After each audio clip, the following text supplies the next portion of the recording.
Hi, my name is Mike Dillard, and this is Self-Made Man, the podcast for men who want to leave their mark on the world and create a legacy of honor, integrity, and achievement in every aspect of their lives.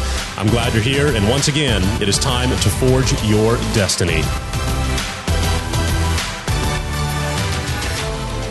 So one of the biggest lessons that I've learned as an entrepreneur is the power of attaching a story to a product.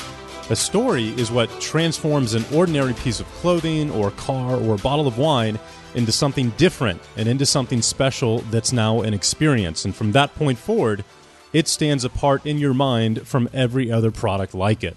Well, David Munson has built SaddleBack Leather on the stories of his life, whether it's bullfighting in Mexico or running from the federales or trekking across the Sahara. SaddleBack Products comes with a story from the moment you buy one, and for that reason, there's nothing else like them in the world. Now, if you've ever wanted to build a company with a physical product, this is an absolutely must-hear interview as Dave shares his words of wisdom when it comes to product quality, marketing, and how to bootstrap your business when you're just starting out. Now, if you're making a great product that people want to buy, it's eventually going to get ripped off, which is exactly what happened to Dave. But how he handled it and turned their theft into his advantage was one of the single most brilliant moves in marketing that I have ever seen. This is an absolutely must-hear interview, so thanks so much for listening. And without further ado, here is David Munson from SaddleBack Leather. Welcome back, ladies and gentlemen. Today, I am joined by a fellow Texan, Mr. Dave Munson of SaddleBackLeather.com, and he has one hell of a story for you. And I'm super excited to have you here today, Dave, because this is a product category in an industry that we have not talked about once in the last 2 years here on Self-Made Man, and yet I'm sure our audience is going to learn a ton from this. So thank you so much for joining us today. Hey, it's really cool to be here. Thanks for having me. Absolutely. So you're up in Fort Worth, right up the I-35 from me. Yep. Just a little suburb outside of Fort Worth here. Awesome. Yep. Was just up in Dallas recently, and you and I both hail from San Antonio as well. So native Texans, but welcome to the show.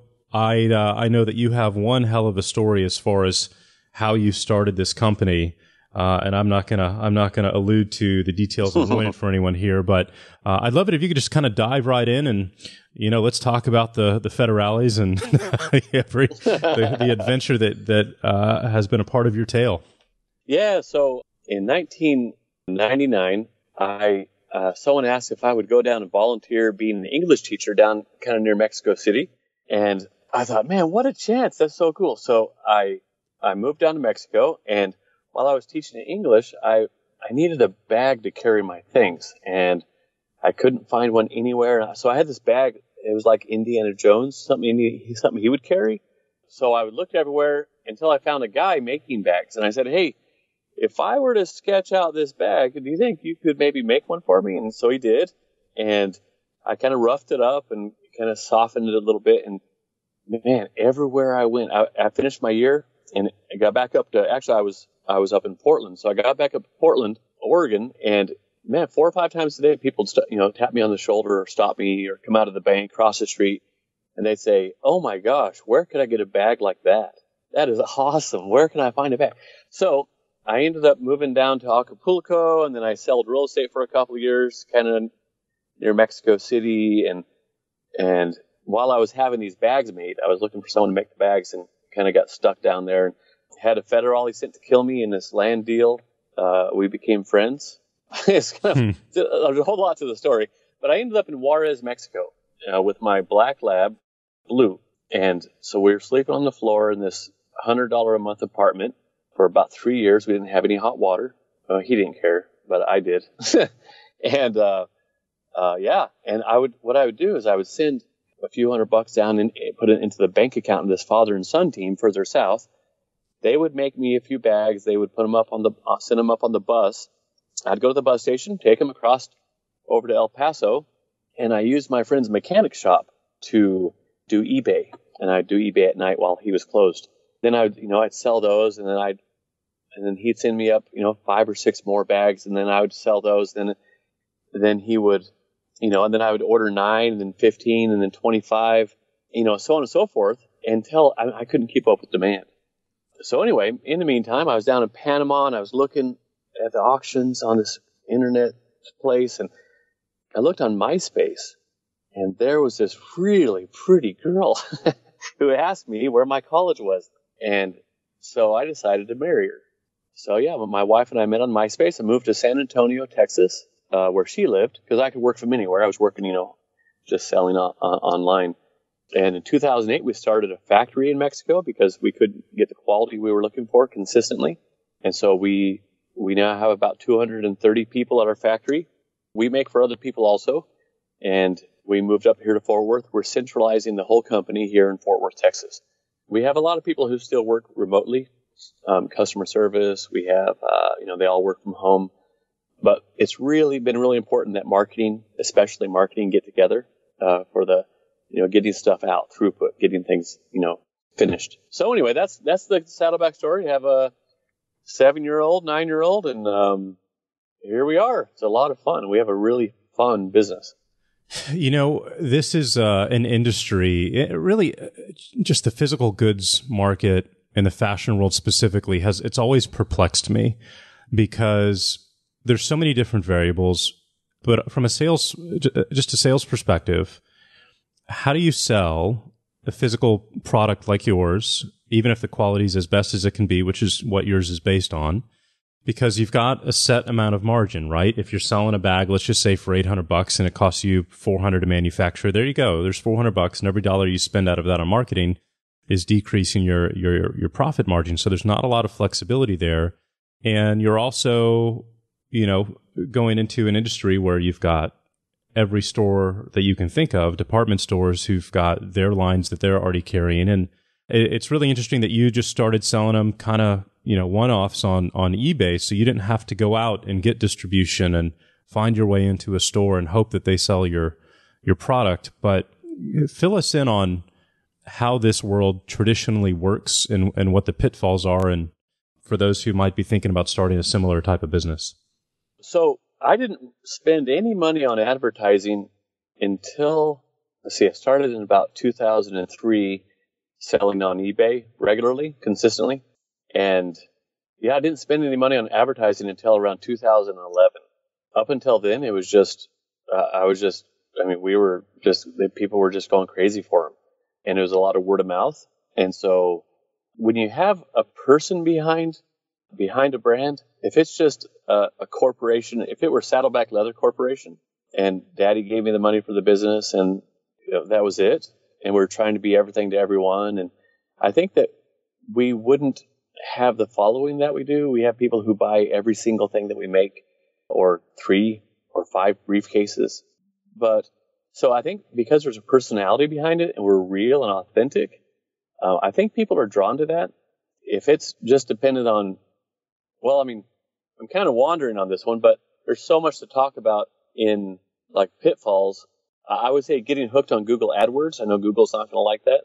That can be dangerous. I would say creating relationships with people, relationships with other people who are like-minded and who also have a following. I think that was a really important thing for us, and being authentic and real. So my wife and I and the kids were out in front of people.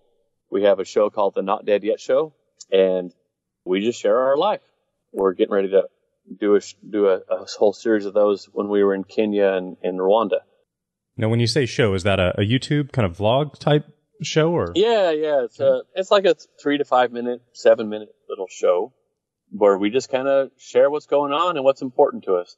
So that's it. Here's the thing. That's the important thing. People will carry what you carry if you, first of all, do quality, if you strive for quality, and you share your values. And so, and then you have to find the people who have the same values as you do. And if they like your values, they'll go, man, this guy represents me.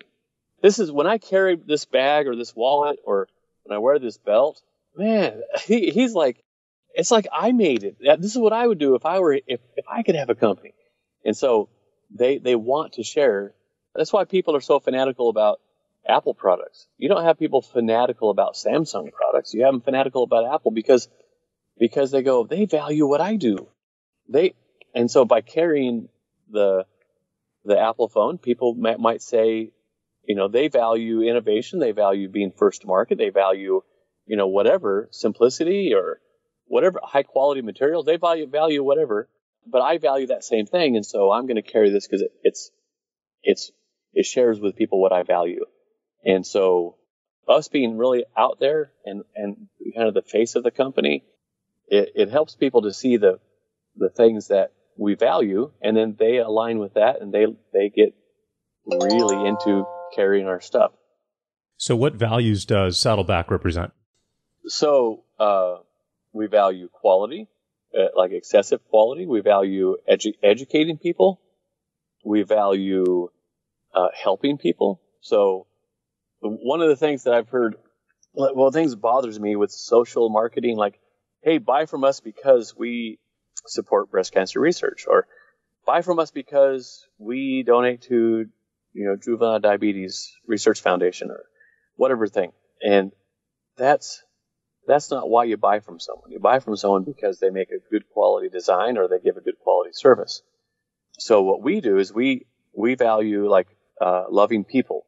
We're really big into, in our small way, our philanthropy. We like to love people around the world, and we do that by selling really great quality bags. And with that money, we like to help people. So we sponsor a lot of kids. We take employees over to Rwanda to sponsor kids. We pour into people's lives in Mexico at our factory. We have a daycare free for the employees. We have an English program where I taught English way back in '99. I asked them to open up by the factory for the kids of our employees, and we'll break that chain of poverty. And so we really value caring about people. And there are a lot of companies that do it, but I wish they would talk about it more. So then they would put like a positive peer pressure on.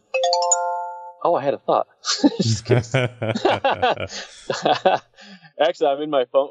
By the way, if you guys are doing podcasts or recording things, doing interviews, in your car is a great sound studio. It's soundproofed and everything else. It's a fantastic place to do a podcast. But anyway, so we value people. Is what I say we're a people company cleverly disguised as a leather bag company. I like it. It. So, as you're starting to gain momentum and you're like, hey, there's an opportunity and some potential here. What were some of the biggest challenges that you had to overcome in kind of a hard goods based business? Well, first I had to overcome me, which was trying to do everything myself. And I had all of the ideas, and I would overcomplicate everything way beyond what needed to be complicated. People who have a lot of ideas, I have a lot of ideas, innovator types, they tend to unnecessarily complicate things. And so I found myself not launching things, not doing things because I was overthinking everything. And then you have the people who just go ahead and do stuff. And so my wife, she's like that. I'll be overcomplicating something, really overthinking it. Next thing I know, it's done. And she did it. It's like, oh man, honey, that's wonderful. So I had to overcome me, but then also the hiring. I didn't know who to hire for things. And if they had a resume for something, I would just hire them. Wow, it looks like you have a good resume. You're hired. And not knowing that they weren't any good at it, or that they really preferred other things, and we did hire some really good people, but we hired some ones that weren't really wired for that job. And so hiring was a really big one to overcome. That's been a common challenge for me as well. Were there any tips or tricks that you figured out along the way to help you identify and essentially recruit, the winners that you have today? Oh my gosh, yes. We totally turned it around. It's I went and got a business coach, and got him Larry Briggs over in Portland, Oregon, and we just worked together for like a year and a half. And anyway, he taught me. He said, in order to be a successful CEO, Dave, you need to know all of the different roles in the business. Not how to do them, but just you need to know what they entail, and then you need to know your people, and then you match up the roles with the people. So, like when we hire now, we come up with what kind of a personality are we looking for first, and then we go out, for this role. Then we go out and find the person that matches that personality. We don't look. And we, of course, want resume and stuff too. But if they don't have the right personality, for that role, the right. It's a program called the Core Values Index, the CVI. Okay. A friend of mine he runs a $12 billion company. He's a COO of Precision Cast Parts. He said they use the CVI every time they acquire a new business. It's one of their key sauces for success. Secret sauces. I'm mixing all these things up. That's one of their key things they do when they acquire a new business. They mix and match people, and they have them all take the CVI, and then they move them around into the roles that where they will succeed. And he said it's huge for making a business become efficient and thrive. So my business coach taught me the CVI, and it's really, it's what you are at your core. So like when you're a little kid, if you have a little introvert kid who plays in the corner by himself, and he just kind of a little loner, likes reading and just spending time alone, he's not going to become the life of the party when he's 22. He's just going to be generally, or a kid who counts their pennies and organizes their bedroom and all that. They don't become a slob and disorganized and can't balance their checkbook when they're 30. There are certain core things that you're the way you are all the way through your life, and it's just huge for us. Oh my gosh! So, for example, I was going through a whole thing where I needed to know all of the leather that we bought since 2008, since we opened our factory. And so we have all the invoices for for every month since 2008. I said, okay, I need someone to get this all together for me. How much leather in the 4 different colors, which are 4 different prices? What was the peso exchange rate in Mexico at the time? How many decimeters did we buy of each one? Could someone get that together for me? Since 2008 to, of course, for one of the guys, Doug, he's like all of a sudden tying his shoe under the table. And then there are 3 other people, Kelly and Keenan and Natalie, who are like fighting over with their hands are raised. Hey, it's my turn. They wanted to do that role. And Doug was like really low in that banker category, that compiling information and data category. And he would have taken 3 months, and the other ones were like, I'll do it in my free time. So that's really helped us to hire right. And so really we haven't we stopped hiring wrong, and it's a pretty easy way to look at things.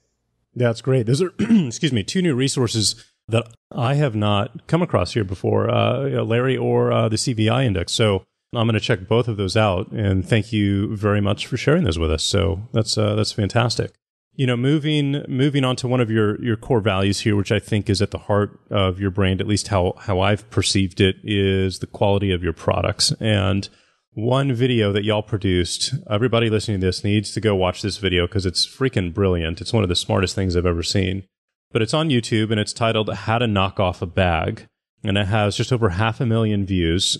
And I'm going to go ahead and assume that you made this because your bags were getting knocked off. But go ahead and tell us the story behind this video and why you recorded it. So yeah, we're getting knocked off a lot. In fact, one of the guys who originally was making my bags in Mexico began knocking them off. And he started SaddleBackLeather.us. Oh, geez. And I was like, Carl, I'm going to tell your dad, you gotta stop doing it. And so he did. But we had so many people knocking our bags off, all over the world.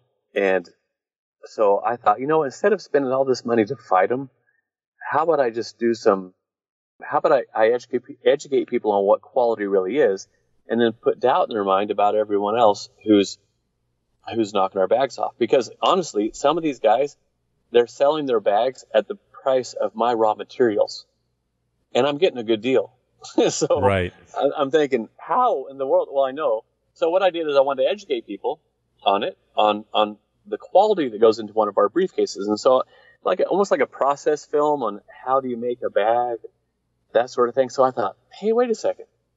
And this all happens brainstorming on the porch with a cigar and a beer with our filmmaker. And we were talking, and I said, wait a second, what if I talked to the knocker offers? And I told them how to make a bag real cheap, on the cheap there, and how they could save money, and how they could, and so we started playing with that idea. And so throughout the video, of course, I'm dogging on them and slamming them but sharing with them here's what we do with quality, and but you don't need to do that. No one will notice for a couple of years. You could go ahead and do this. You don't have to put this hidden reinforcing strap or, that sort of thing. So, yeah, I just wanted to educate people on our bags, because a lot of people say they're overpriced, but man, there's a lot that goes into quality. And so I wanted people to understand all that goes into it. It's brilliant. I saw it and I was just like, oh, this was just a stroke of genius. So congratulations on that. It was really, Thanks, really Mike. well done. If there's a young entrepreneur out there and they want to start a company in a similar industry, but their own interpretation of what they think is cool from a bag's perspective, right? What advice would you give them to help them ensure that they're successful? I would say to pursue quality, because you can't compete with China on price, and then you just become average, and then you go out of business. And if someone knocks you off, you're over. So I would say quality. And and I say for like wiring the house, you don't have to use platinum wiring to have the best house in the world. Copper is really good. And so you don't need to use titanium hardware. You don't have to use really good materials, but also really plan to design for yourself. Design for yourself. What does that mean? So would you carry the bag? Make this bag for yourself. Mm. And then here's the thing. All you have to do is find people who are just like you, who have your same tastes. And I promise you're not original in your tastes. What's interesting is I've always had a little saying here, because I agree with you from a quality perspective, but the rule of thumb is there's always a market for the best in the world, right? There's always a market for the best of any product category in the world, whether it's cars or clothes or jeans or bags or whatever.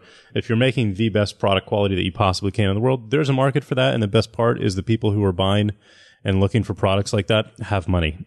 So they're more than happy to spend it for the top quality product that they can find. So that's a great piece of advice. Assuming they've got the product quality down, what would be the next tip that you would give them? Well, if you're starting out, I would say put yourself out there, and you don't have to be a handsome guy or a gorgeous girl.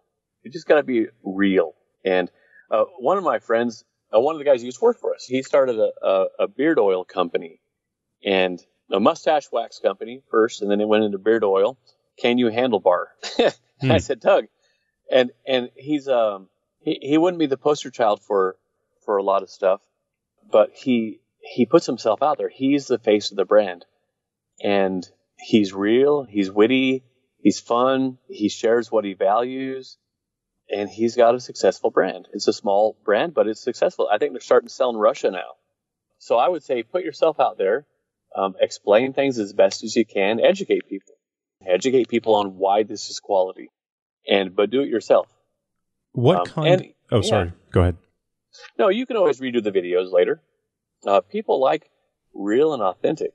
And so if you're going to be trying to start a clothing company, they want to know the face behind it. They don't want to think that it's, that daddy bought someone a company kind of thing. They want to know that it's you behind it. Tell your story. Just put yourself out there. What advice do you have when it comes to the financial side of the house, right? Like, what do you need to charge for your product from a multiple perspective to keep yourself in business so that you can, buy the next set of inventory and pay your bills and keep the process moving forward? Well, if you're going to be going into stores and you're wholesaling into stores, well, the way generally it works is as everyone doubles their money. So if it's cost $30 for the factory to make it, then they're going to sell it to you for $60 so they can make a profit. And then you sell it to the store for $120, they sell for $240. And it changes based on what you're doing too. So, but everyone's got to make money. If it's not a good deal for everyone, then it's not a good deal. So everyone's going to be marketing it up. We just make it ourselves and go straight from our factory up here to Fort Worth, and then we ship it out. So it's a little different from us. I would say if it cost $40 to make, then you'd be selling it for 100, 110, somewhere in there, maybe 120. And of course, if you're top heavy, you've hired too many people, you haven't hired well, then you're going to have a whole lot more overhead. So you'll need to be charging more.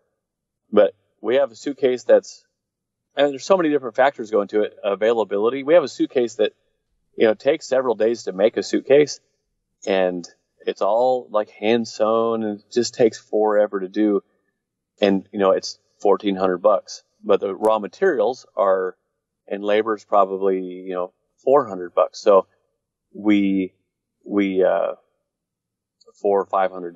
So it's almost tripled the price. So or a third. I still not good with markup and margin. Yeah, that's really not a lot. I wouldn't be surprised if it were 4 or 5x, multiple. I don't think people realize how much more you need to charge for a physical product in order to absorb all of your overhead and walk away with a profit at the end of the day. That's one of the things that I've taken for granted until recently, which is the profit margins that come with digital businesses. You definitely get spoiled in that regard. So that's great advice and good to know. Now, on that next, category from a quality perspective, what do you do if someone gets one of your products and for some odd reason there's an issue with it? How do you handle warranties and what's your return policy? And I know y'all's is pretty substantial, but I want to hear how you came up with that. So our slogan is they'll fight over it when you're dead. And so I build them to last forever. But every once in a while something bad happens. We don't press a rivet just right. Something bad, a handle comes loose. Something bad happens. We mess up. So we take it every time. If it's a 30-day, money back, no matter what the problem, and no matter what, you just don't like the smell, we'll take it back. No questions asked. After that, a lot of times they get worn in and someone goes, oh, I want to try a different color. And now that thing's, unsellable. Or we recondition it, sell it as a second, but it's got gouges and stuff in it. So, but if it's our fault at all, if there's any defect in craftsmanship or in raw materials, any kind of, if it's our fault, if it's not their fault at all, we will take care of them for 100 years. And I say on our warranty page, have your grandkids talk to my grandkids and they'll take care of you. Yeah, that's great. And I say, you're breaking it in for the next guy. So it's designed to last and to look like it's been used for 100 years. That's great. From a marketing perspective, I know the majority of what you've done so far is word of mouth, and it's putting out your own videos and getting personal with your audience. Is there anything else that you've done that you've has turned out to be really effective for you as far as marketing and selling the products go? Yeah, back in 2012, I did a trip around the world with and the making of our canvas line, our wax canvas bags, and I wanted to go through the process of learning from these experts around the world. And in the meantime, we had our customer service guy, Joe Callender, who has now been in Sundance all these times and film festivals all over the world. I said, hey, could you come film some stuff with us? So he did, and that was just huge. That was huge for us. So that word of mouth has just been enormous for us. With all of the different films that he's put out, we do films about what we value. So there's this one called Late December, and it's about an old man taking care of his wife in the Alzheimer's home. And he still goes and sees her in his 90s. And we did a short film about that. We did a short film about type 1 diabetes with my niece. We do these short films, and it shares about what we value. So that has been really a big deal. We can't put our finger on how much money that's brought us in, but we do interviews on NPR and these different things about some of our films, and that's just fantastic marketing. But also we're sharing about what we value. YouTube, we do videos, a lot of videos, and the How to Knock Off a Bag, that was our 222nd video. So what I tell people on how to get your video department going, how to get good at video. It's the same way you get good at photography. This is just by taking a lot of pictures. You get good at, public speaking by public speaking. And, you get good at interviewing by interviewing. You got to do it. You just got to do it. Start with one and post it. And so our YouTube has been a really big deal for us, doing a lot of, and of course, we're a smaller business. And so I'm not marketing Priceline or, with William Shatner or any of those guys that listened to that interview. That was great with Jeff Hoffman. Yep. Yeah, that was a good one.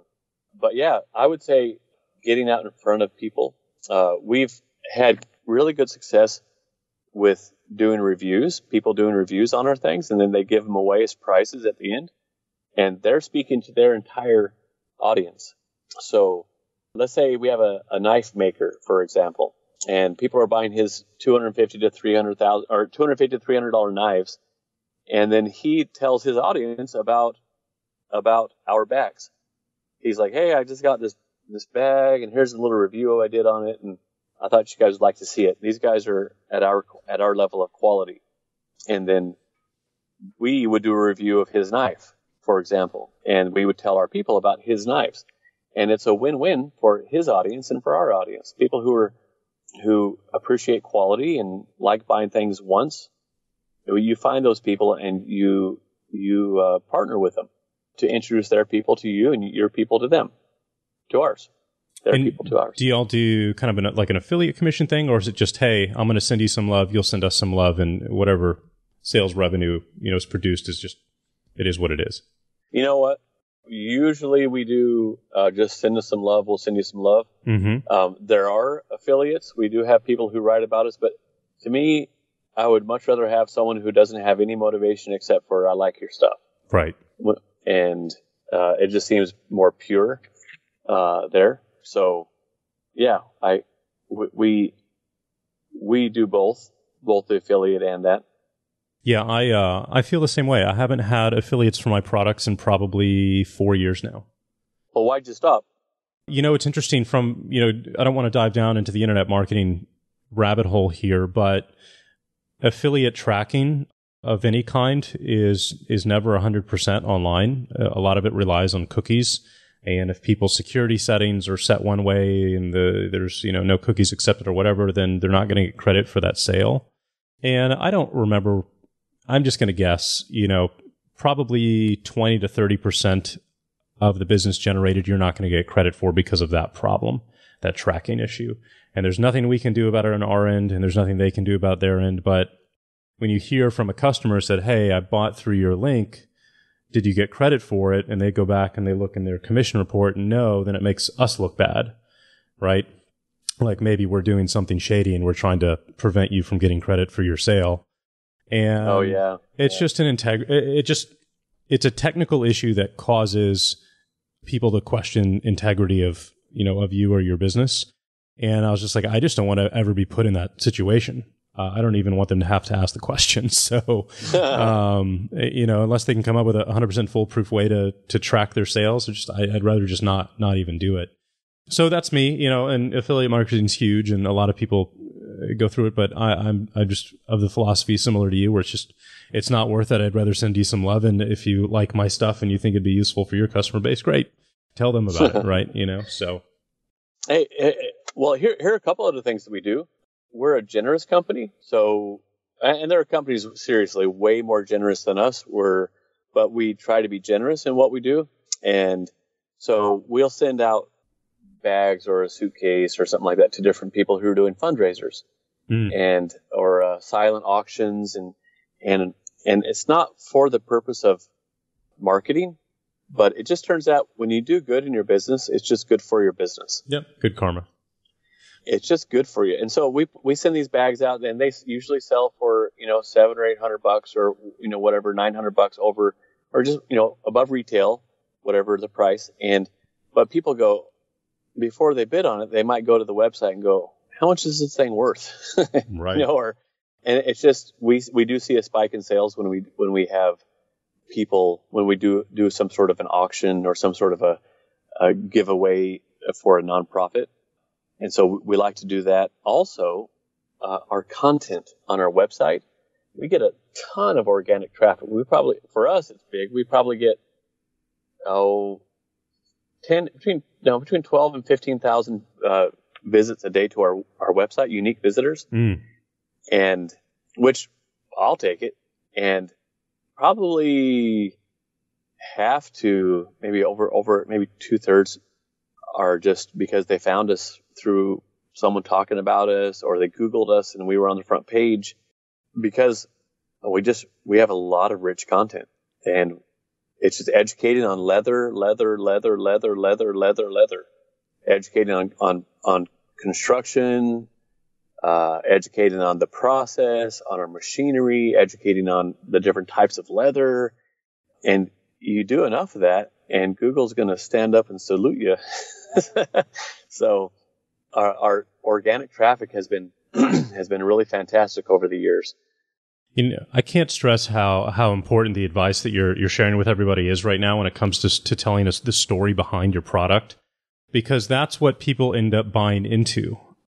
I remember doing this when I kind of first discovered this process back in my early 20s around bottles of wine. So if I wanted to give someone a bottle of wine, it didn't necessarily have to be expensive. It could have been like $25-$30.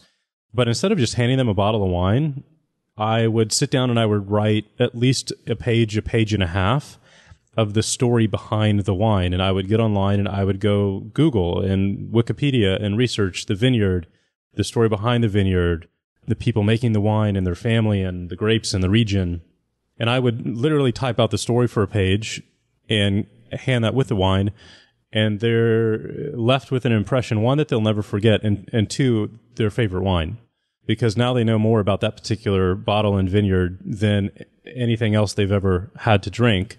And it's special to them, even though it's only a $20, $25 bottle of wine.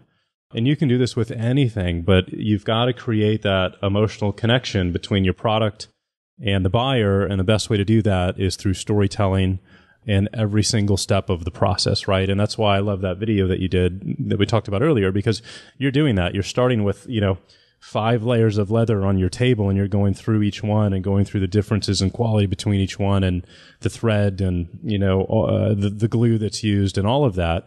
And now all of a sudden it's like, I can't go buy a bag anywhere else because I don't know what it's made out of, and I don't know how it's made. And so why would I even chance it, right? So this is unbelievably important for everybody who's listening to this. Well, and whenever you educate people on something, I tell people this, whether you buy one of my bags or not, our style isn't for everybody. It's a specific style. But whether you buy one of ours or not, I want to educate you on things to look out for and things to look for. And then people go, I trust that guy. Right. And he's doing me a favor. I like him. Like, I appreciate him. Or whoever it is, if you're doing, brushes, hair brushes, educate on your hair brushes, educate on the plastics or the polymers or the silicone that goes into it, and why your hair slides by and why it keeps it in the same pattern, or whatever there is about hair brushes. But educate people and just say, I don't want you guys to get screwed. I don't want you guys to get duped by somebody. And so I want you to buy just good quality. So, and I tell people that poor quality keeps poor people poor. They keep on buying junk because they can't afford much else, and then they just end up buying more junk because now in Rwanda they'll buy a pair of $10 sandals or shoes out of China, and everyone knows they'll last 3 to 6 days or 3 to 6 weeks before they start falling apart. And then they never have more money than 5,000 francs, and so then they go and buy another pair, and then another pair, and then another pair, and by the end of the year they've spent maybe 60,000 francs, $80 or whatever, 90 bucks on shoes, when they could have bought one good quality pair that lasts 2 years or 3 years of everyday use. They could have bought it for 40. But they don't have the money and they don't know about quality. So they don't save up, they don't borrow, anything like that. Absolutely. Absolutely. So we've got a few minutes left here. What are some of the most popular products that people should go check out? Okay, so the classic briefcase, that one, it doubles into a backpack. People seem to really like it. I use mine all the time, and it looks like it. It's pretty cool now. And I noticed that it comes in 3 different sizes. So walk us through which one people should get, because I was assuming it just comes in one size, and then I'm like, oh, now I've got a decision to make here, and I don't quite know which one to pick if I was going to use it as a laptop, bag. Yeah, so actually, it's funny you bring that up. Just today we were talking about, and because we don't do everything perfectly, but I think we have too many options right now. So we're going to be taking off some sizes of the different briefcases so that people don't go, I wonder which one I should get. Right. They go, oh, that's a cool one. I'll take it. That's what we're going for. So actually, by giving people too many choices, I've been learning that sometimes they don't act because there are too many choices. Absolutely. And you just that's funny. You just confirmed that. Well, and I'm just gonna play devil's advocate here, because I'm looking. As we've been talking, I've been browsing through all of the bags and accessories that you have, and I'm looking at the classic right now, and I'm looking at the photos, and it's got a beautiful photo of the interior, packed with books and a blanket or shirt and a laptop, and I'm like, oh, that's a Mac. That looks like it's about a 15-inch, which is what I use, but is that the medium, the large, or the extra large bag? Because it doesn't say. Oh yeah, so the Mac fits. It's the 15-inch. A lot of people haven't really thought about this, but a 15-inch Mac is really like 14.4 inches, I think it is, from left to right, left side to right side. But the screen itself is 15 diagonal from top right to bottom left, and so yeah, it'll fit into a 15-inch bag or a 14.5-inch bag. It'll fit into it. So right now we have the 14, the 16, and the 18. So we're going to be dropping the 18 because, and I had that one at first because I had a 17-inch laptop way back in the day, and not many people make those anymore or use those. And so the people were buying them for the 17-inch laptop because the 16-inch was a little too small for them.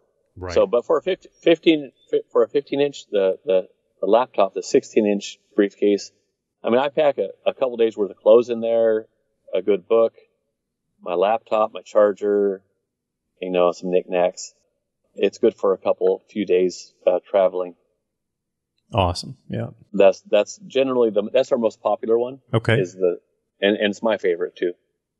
And then we have the canvas bags as well. So walk us through the difference between the leather products and the canvas product. Is it just a style preference, or is there a weight difference or a particular situation where you want one over the other? Yeah, so the canvas would be more for if you were in the rain. So I got the canvas from a place called Halley Stevenson's in Scotland, and it was really cool. I asked the guy, I said, hey, so is this the best canvas in the world? Are you the best at making canvas? And he said, I wouldn't say I'm the best, but I don't know anyone who does it better. I was like, that's great. His name is Martin Wigglesworth. So it totally fits there. But yeah, so it's a really heavy duty waxed canvas. A lot of the big brands use that company for their canvas. So it's in the hardware stainless 316, and the leather on the back is really comfortable. I mean, it's just really a nice bag. I think more than anything, it's just a style. It's kind of floppy, kind of stiff on the back. It looks cool. It looks awesome. Like, it's super cool looking. I just have to say, this is going to be a really expensive podcast episode for me.